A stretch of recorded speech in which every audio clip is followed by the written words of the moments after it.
So Jordan had no bag? I didn't say no bag. I just don't think Kobe he and Jordan are bad guys. 1-2 dribble pull-ups. Kobe had a No bag, bag. though. He's a guard playing a forward spot. Hersey, Hawkins, Askins. Michael along two. The Magic have 14 points. Penny Hardaway has 12 of them. Michael from the free throw line drops it in. 7. Michael backs him in, spins, fades, fires, and hits. They say Mike had a limited bag. Mike had limited bags. It's not going to be there. MJ brings it back to the right side, fakes. Got bumped. It didn't matter. And again, Michael may just take it and beat him. That may be one of my all-time favorites right there. Mike had limited bags. What you just said is one of the most insanely idiotic things I have ever heard. When looking at NBA player podcasts nowadays, it's certainly a mixed bag of good, some great, but a lot of bad. And when speaking of bad, we have one of the worst takes of all time, saying Michael Jordan back in his heyday, quote unquote, did not have a bag. Your quote was that you thought Michael Jordan had a very limited bag. I'm talking about the essence of scoring the ball. Yeah. MJ, his bag was 1, 2, 3 pull-up, 1 dribble pull-up, getting by you dunking the ball, 3 ball, whatever the fuck, spin, post shit, however you want it, Lord. Man, y'all sound crazy on here, man. I think a bag is... And let's make one thing very, very clear. Yes, every NBA player, every legend, they do have a bag. Karl Malone, he had a bag. Kyrie Irving also has a bag. But here's the thing. For someone like Kyrie's offensive bag is 10 times bigger. Karl Malone, great player, all time he's better than Kyrie, but his bag was much more limited. For someone like Jordan, he was the best of both worlds, as like Karl Malone, a physical freak of nature and an absolute specimen, but much like Kyrie Irving, was highly skilled, technically flawless, and his game was based off skill and not physical dominance. That's why 35 years later, guys like Kyrie, SJ, Booker, and then of course Kobe, all patent their games off MJ, the originator of the bag, the godfather of the bag. A bag is being able to be in traffic and make a traffic decision, and boom, you make it right there. Comes off. Split. He made the split. You know, I faced up, boom, he went middle, I saw him middle, I gave it. So, and then on top of it, Michael Jordan was one of the more aggressive offensive players. Oh man, can't nobody guard that motherfucker today. To go first half. Here's Jordan. Had 11 in the first quarter of play. Just didn't get the ball, thread the needle. Good reaction by Rodman, covering up for the open defender. So stopping that right there very quickly, Michael Jordan really start to finish always had a bag. And looking at his absolute apex, I would say 1990-93, MJ at that point was really flawless, had no real weak points. And looking at just outside that apex, we have 1996.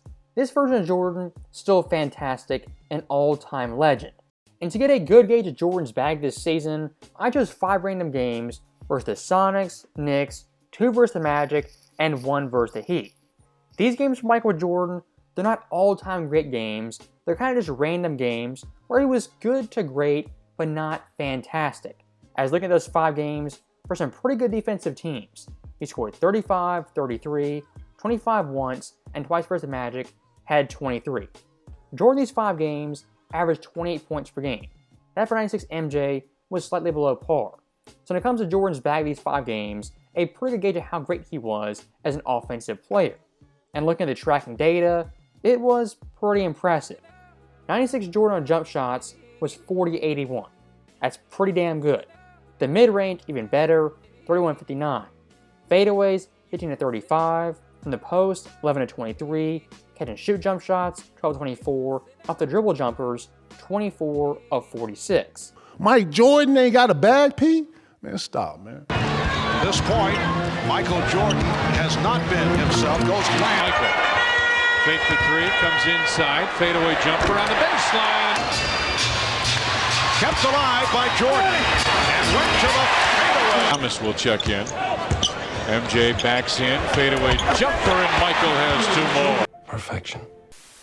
So stopping that right there very quickly, when it comes to purely watching highlights, enjoying basketball, 96 Jordan is in a class all his own. As looking at his arsenal, I mean, he had the A move, B move, C, D, E, and F. Take away A and B, still has C. Take away D and C, still has A and B. Michael Jordan at this point in his career had mastered the game not only from a skill perspective, but also a team perspective. And for Jordan specifically, one of his big time roles in the triangle was operating in the post with his back to the basket. Michael Jordan, unlike a lot of guards, had a fantastic post-up game. And his fadeaway jump shots could shoot them over either shoulder for his taller opponents and smaller opponents. Same spot he had a minute ago. Morning comes over to double team. Michael over everybody, puts it in. With 2 minutes left in the first period, MJ post up again. Oh, yes. Oh! Coach. Michael with Pete Myers on him. Johnny, how many times has this happened? With that same result, probably. Yep, absolutely. Most people lean on people in the post with their ass, and he do it with the top part of his back. So I think I learned that from him. And speaking of that post-up area, low block area, really the entire mid-range area, Michael Jordan in these games was at 51.7%. If you look at the best mid-range shooters in today's NBA, they're as follows. Donovan Mitchell, 51.5%, SGA, 50.7%, Murray, 50.0%, and Jaylen Brown, 49.7%.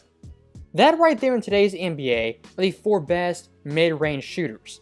And compared to a 5-game sample size of Michael Jordan, 5 random games, Jordan compared to those guys is on par with them, and compared to Mitchell is a tad bit better. I love it. Now, one more thing I do want to harp on when it comes to Jordan as the shooter, whether it be from 3, the post, or the mid-range, even the free throw line, he's actually highly underrated. And looking at Jordan this year, when it comes to having a bag, getting his shots, it didn't take 7, 8, or 15 dribbles. The vast majority of times, it was 1, 2 dribbles, go, get your shot, get to the basket, score your 2 points. And looking at Michael Jordan's jump shot, I mean, it's absolutely lethal. These 5 games was at 49.3%. That for Jordan is spectacular. And look at the best players today, holds up fairly well. As compared to the 4 highest scorers in the NBA, SGA 52.8%, Maxey 45.5%, Luka 38.6%, and Mitchell 37.7%.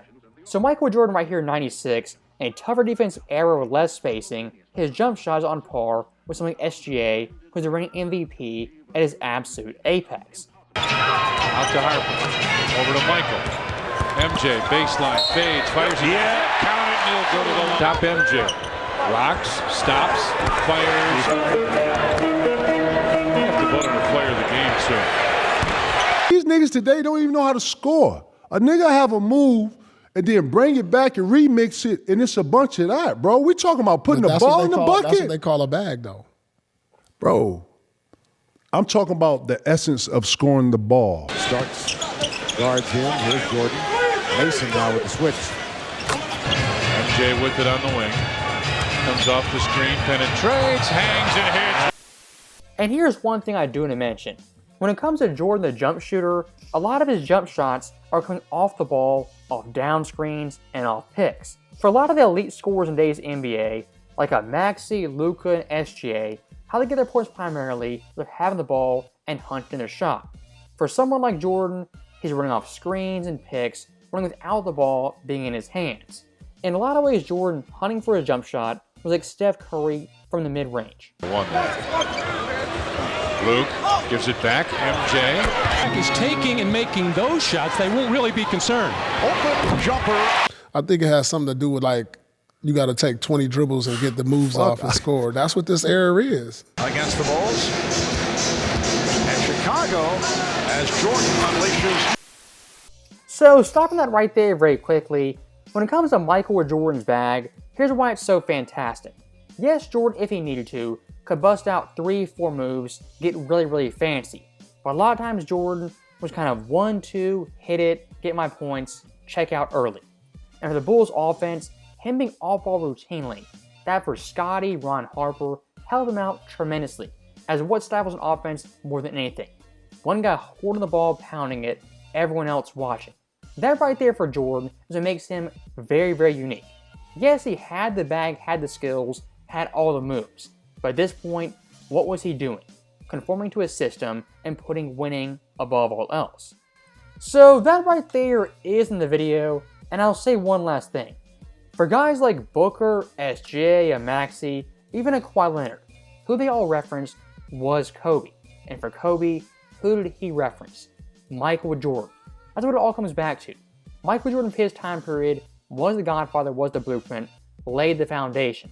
So saying he didn't have a bag, it's absolutely outrageous. As like I said earlier, if Jordan needed to, he could get into his bag, bust out 4 or 5 moves, and get an easy bucket. The vast majority of times, didn't need to do that.